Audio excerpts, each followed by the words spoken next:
Welcome back to Courtroom Authority. Today, we're diving into the case of Brandon James McCal, a young defendant facing a serious state jail felony charge for unauthorized use of a vehicle. Right from the start, we see the formalities, discovery is confirmed, indictments are acknowledged, and the rights every defendant is guaranteed are laid out. But here's where things get interesting. McCal is hoping for community supervision, essentially probation, instead of jail time. The stakes?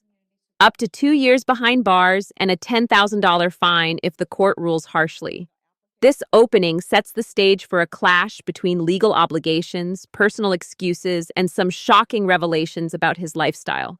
Stick with us because this case takes a wild turn with tattoos, street names, and even family drama that Judge Boyd is quick to tear apart.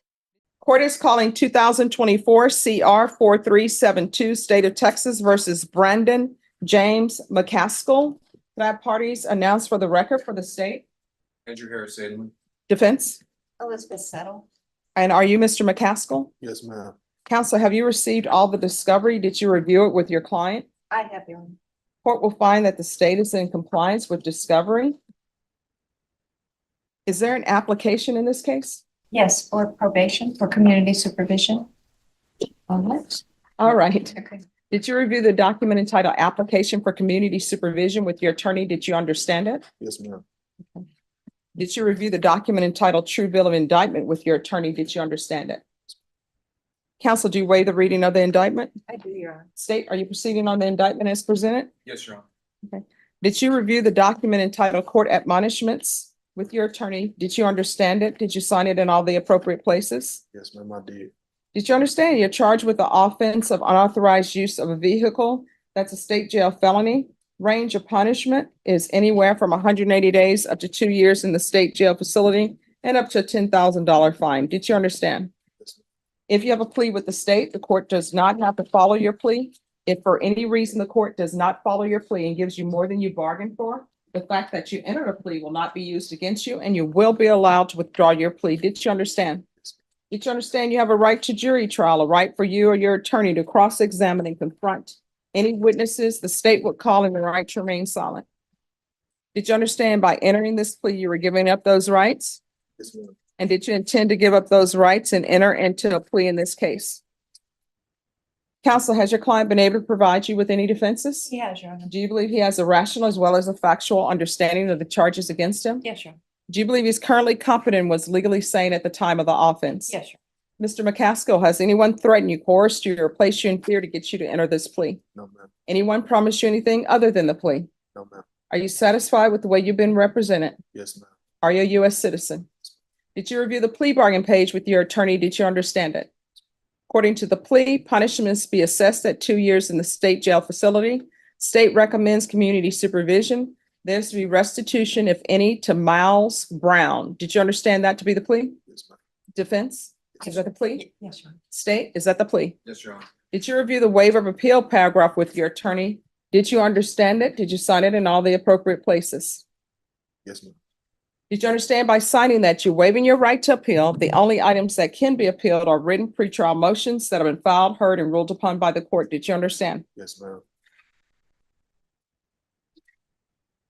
Counsel, have there been any such motions? No, Your Honor. Outside the agreement, the state is recommending that your community supervision be for a term of 3 years. There be a TAP evaluation, 150 hours of community service restitution, no contact with Miles Brown, and the anti-theft course. Did you understand those were recommendations from the state and the court does not have to follow those recommendations? Yes, ma'am. Then to the offenses charged, how do you plead? Guilty, not guilty, or no contest? Content. State any evidence? Same with an exhibit 1 and attachments, Your Honor.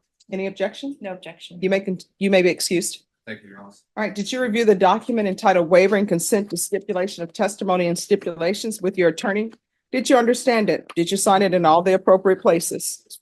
Again, did you understand you have a right to jury trial, a right for you or your attorney to cross-examine and confront any witnesses the state would call in the right to remain silent? Yes. Did you understand that today the state will be presenting evidence in the form of witnesses' statements and police reports, but most importantly, there will be no live testimony? Did you understand? Yes, ma'am. Court will find that defendant has knowingly and voluntarily waived and consented to stipulation of testimony and stipulations.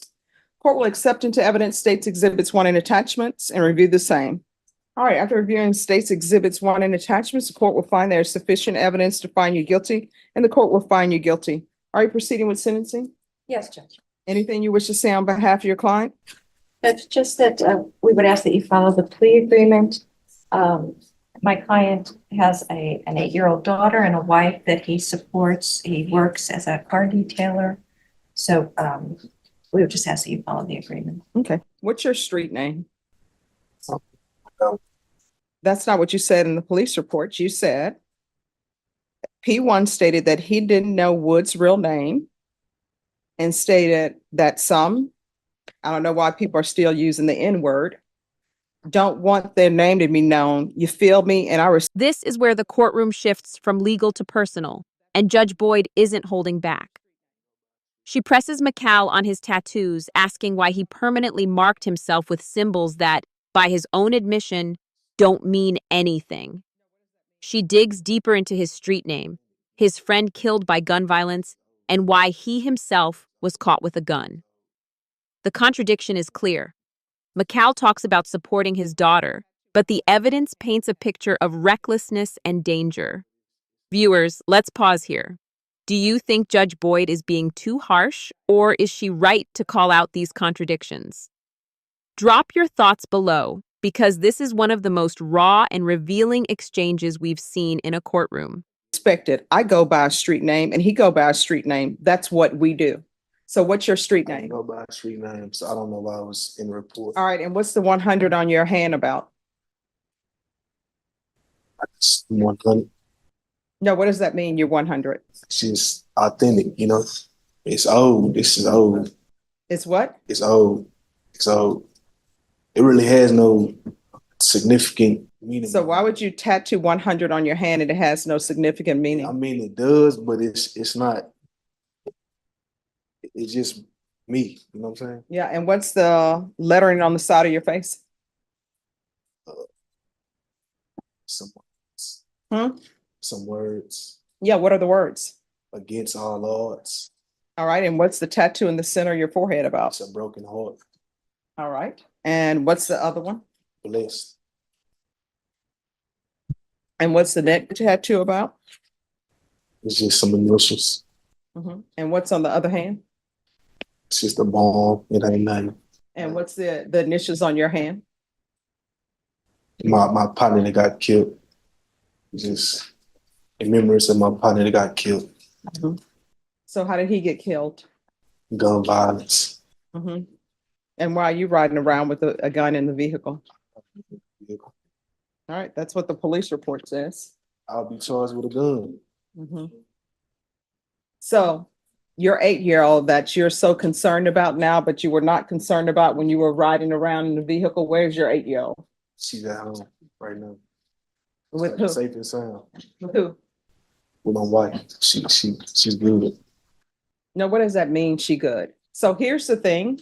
You're in a court of law. Yes, ma'am. So don't do the slang with me Yes, ma'am. because it will not register with me and it will not register with me purposely on my part. Yes, ma'am. So your 8-year-old daughter is with, you say your wife? Yes, ma'am. So you all are legally married. No. So that's not your wife. So let's start there. You're not legally married. So that's not your wife. That's the mother of your child. Yes, ma'am. You, for some reason, felt she was not worthy to be blessed with a marriage with you. Because did you ask her to marry you? That would be a no. So don't be coming into court using your wife, who is not your wife, and your daughter to play on sympathy of the court. Right. No, So that's not, let's start with, that's not your wife. That's the mother of your child. And does she have employment? yes, ma'am. All right. And she's always had employment. Yes, ma'am. And you have not always had employment. I have. No. Yes, ma'am. I have. And so you're saying you're supporting your wife and your daughter on a salary of detailing cars? Sale cars and detail cars. Oh, but not this one, because this one was stolen. So where do you sell and Wasn't detail even- cars? It wasn't my vehicle. I was detailing the vehicle and I got in the situation I'm in now. All right, what I can Sell tell my you vehicle. is Nowhere in this police report, many things were said, but nowhere in this police report do you say that you were detailing that vehicle. You said that Woods loaned that vehicle to you. No, I said I was detailing the vehicle for him. I don't know why they didn't put it in a police report, Mhm. but we always have them type of technicalities. So you detailing a vehicle for a guy, according to you, Yes, ma'am. that you met at the Bear County Jail. Yeah, Okay, so where is your shop? that's like if I met you and You will not, let me just tell you, you will not be meeting me at the Bear County Jail unless you're a client and I'm an attorney, or unless I'm going to the Bear County Jail to speak to inmates for whatever reason. So where's your detail shop? I don't have one. I'm starting this from the ground up. I'm mobile. I'm mobile. Yeah. I'm a mobile detailer. Oh, yeah. Yes, ma'am. So what's the equipments you use to detail since you're mobile, which means you have to take equipment from one place to the other place? Are you just going to somebody's home and using their water and their soap and saying you're a detailer? Well, unless like I go to a car wash and I do my thing there, you know, I vacuum the car out, tire shine, shit like stuff like that. Excuse my cussing. Yeah, I'm a mobile detailer though. That's not detailing. I do that to my own vehicle. I vacuum it out. Use purple power, stuff like that. Oh, yeah. You know? Yes, that's something. Yeah, that's detail something you can products. buy from any store. Tough stuff. Yeah. All right. I mean, we gotta start somewhere, right? Sure. And let's hope it's not at the Bear County Jail meeting people that we don't know their names, because we don't do that. We just have street names. Deputy Laura, I don't have a street name. When people see me, they call me Stephanie Boyd. Her name is Judge. Yeah, okay, that should be my street name, Judge. All right, this is what the court is going to do. Court is finding you guilty. Court is going to sentence you to 2 years in the state jail facility, suspended and probated for 3 years. There's going to be a TAP evaluation. Follow those recommendations. If you're drug tested today, what are the results going to be? Probably be negative, you know, but I'm not. When you say you'll probably be negative, why do you think it's just probably? I mean, it's been a little minute since I smoked, but Smoked what? marijuana, you know. All right, you're not allowed to smoke marijuana on probation or drink alcohol. Yes, ma'am, I know that. I know that. I know that. You won't have no type of issues like that with me at all. Period. There's going to be 120 hours community service restitution. I'm going to order parenting classes. There's going to be proof of employment Yes, ma'am. within 30 days. Okay. There's to be no employment as a home health care provider or with minors.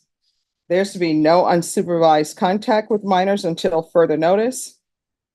I'm going to want field visits 1 time per month until further notice. There's to be no contact and restitution to Miles Brown, Cats 1 and 2. Cats 1 and 2 is a class that's going to tell you what you should already know, which is don't steal. Don't take what doesn't belong to you. The MRT course, there's to be regular reporting by Zoom or in person, and regular random UAs. Probation, is there anything else he needs? Is there anything else you need from the court to be successful? Did you review the document entitled Trial Court Certification of Defendant's Rights to Appeal with your attorney? Did you understand it and did you sign it? Yes. Because this is a plea bargain agreement, because I followed your plea bargain agreement, and because you waive your right to appeal, you do not have the court's permission to appeal. Because this is a felony conviction, you're not allowed to own or possess any weapons or ammunition. If you have a question over what a weapon or ammunition is, you'll need to speak to an attorney. Do you understand? All right, we can go off the record. So you have a daughter, correct?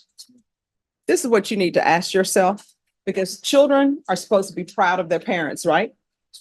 She is proud of me though. Yeah, she doesn't know what you're up to. So this is what I'm going to say to you.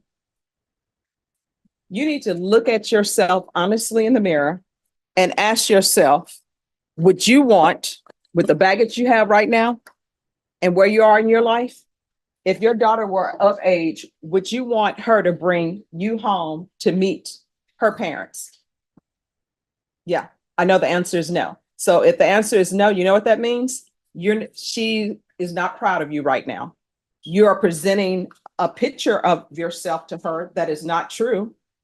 I don't know anybody who would be proud. Oh yeah, my father is taking some car from some guy named Wood. Oh, my father is smoking marijuana. Oh, my father is tattooing his body up with things that mean nothing, like the 100. It I'm does fine. mean Here's the something. thing. I'm fine with people having tattoos. That's fine. People can have tattoos, but if you're going to have tattoos, at least let it have some meaning. You understand? And until you can say you would be so happy that your daughter would bring a guy like you on paper home to meet her family, until you can honestly say that, I'm a good guy. no, you're not. You're committed. So you're telling this court that you would be happy and proud of your daughter to bring somebody home who has felony charges. I mean, All right, stuff happens. It happens. No, it doesn't. All right, there's no help for you, but here's the thing, you cannot have unsupervised contact with minors. So you know what that means? That means for your child to have contact with you, somebody else needs to be present, an adult who is thinking and looking out for her, because you're not. I just got caught in the wrong position, you know. No, you didn't. I didn't do nothing wrong, man. You know what? Turn and look at your attorney. Ask her how many times she's been caught driving a car illegally. You know what? Ask the deputies. Deputy Laura, how many times have you been charged with unauthorized use of a vehicle? Vashawn, do you have in your past an unauthorized use of a vehicle that you've done probation for? Zach, have you been at the Bear County Jail staying there because you've been arrested for an offense? If I say yes, will you click the player? Yeah. See, that's no. Your attorney hasn't been at the Bear County Jail. And you're telling me with a straight face, jokingly, because you're the jokester from high school, there was always one. You're telling me with a straight face that you would be proud of your daughter to bring you home. And you know what that's saying? The people in that box, no. You see the people over in that box? Some of them have unauthorized use of a vehicle. So what you're And here's the verdict. McCal is sentenced to 2 years in state jail, suspended and probated for 3 years, meaning he avoids prison for now, but his freedom comes with strict conditions. Judge Boyd orders community service, parenting classes, restitution, no weapons, and even supervised contact only with his daughter. But it's her closing words that cut the deepest. She challenges him to look in the mirror and ask if he'd be proud of his daughter bringing home a man like himself. This isn't just a legal sentence, it's a moral wake-up call. So what do you think? Will McCal turn his life around? Or will this probation just be another step on a downward path? Comment your thoughts. We'd love to hear your take. And if you found this case as powerful as we did, make sure to like this video, share it with others, and subscribe to Courtroom Authority for more jaw-dropping real courtroom moments.